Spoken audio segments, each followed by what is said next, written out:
Here are 10 tips for decorating cakes like a pro if you're a beginner. You're trying to get like me? You're trying to get like the cake boss? I'm better than you, bro. Maybe I'm not better than the cake boss, though. We gotta leave him alone. But I'm gonna share all my greatest tips, things I wish I knew when I was first starting out. And I saved the best tips for last, so don't go anywhere. Let's get right into it, starting off with number 1. Always work with frozen cakes. I can't stress this enough. So many people are scared of using frozen cakes because they're thinking like, ugh, freezer, it's old, it's dry, it's nasty.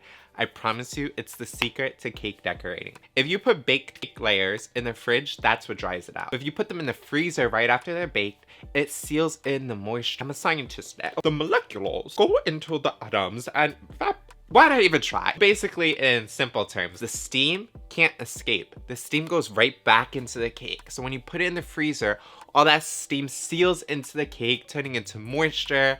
I feel like it creates a better cake. Number 2, smooth buttercream. Smooth buttercream literally makes the whole process so much easier in getting those smooth edges on a buttercream cake. My tip to getting smooth buttercream is to mix your buttercream on low for a long time. So if you don't have a KitchenAid, I highly suggest getting one or some type of stand mixer. And what I do is I make my buttercream and let it mix on the lowest setting for like 10 minutes. Essentially the heat from the mixer is almost softening the buttercream and getting rid of the air bubbles. And if you need a great buttercream recipe, we do sell our recipe on our website. I linked in the description box below. Here's a bonus tip. If you want super white buttercream, add a drop. I gotta get closer. A drop of purple food coloring. If you do too much, your buttercream will turn grayish purple. If you do just a drop, it will turn white. Counteracts yellow, purple. It's science. Number 3, use a metal turntable. But oftentimes when we're first starting out, we obviously want to get the cheaper equipment. We always want to go what's more available. And in stores, in like Michael's, they sell the plastic turntables.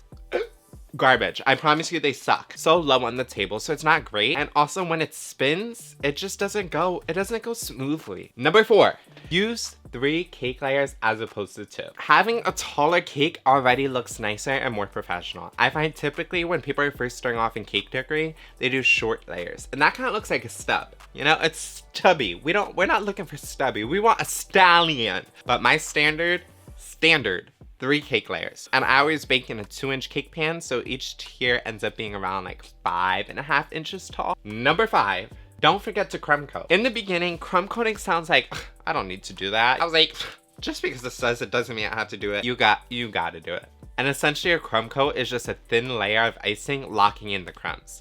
Now it's important because you don't want crumbs in your final layer. That's an amateur. We're not amateurs here. Not anymore. Number 6, don't use the freezer. Now Justin, you just told me put the cakes in the freezer. Which one is it? So you only want to use the freezer once you baked your cakes. So once the cakes are baked, you put them in the freezer. But once they have buttercream on it, I no longer use a freezer. The freezer is super cold. And when you bring it out to room temperature, there's a lot of temperature change. So what can happen is cracking of your buttercream.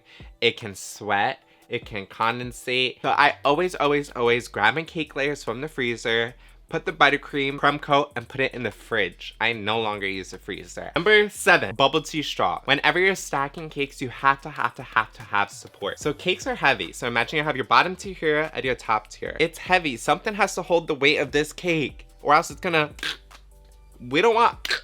So to solve that, all you use is bubble tea straws. I think they're the easiest. They're super sturdy. They're also called milkshake straws, and your cake ain't going anywhere. My rule of thumb is 1 straw per inch. So if we have an 8-inch cake at the bottom, a 6-inch cake on top, we need 6 straws. Number 8, I hope I'm counting right, it's doing a thin layer of colored icing. So I always make most of my cakes white. The reason for this is food coloring can often leave like a slight taste. Most times no, but I also just don't like taking the risk. Another reason why I do a thin layer of colored icing is minimal waste. And finally, food coloring stains your mouth. You ever eat a cupcake and your whole teeth is red? I don't want. So what I do is crumb coat, put a coat of white icing on, and then I do a thin layer of colored icing. Number 9, use an Emulsion Blender for brighter colors. So I've done this multiple times and it works. I'm not sure who came up with it, but essentially you put buttercream in a bowl, add your food coloring as you typically will.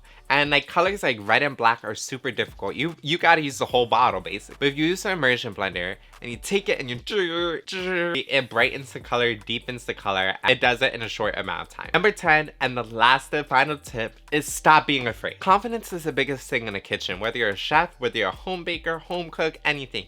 You always have to be confident and be like, I could do that. When I was starting out, I would see a 3-tier cake. Mind you, I haven't even made a 1-tier cake. But always think about it. What's the worst thing that can happen? You have to eat some cake?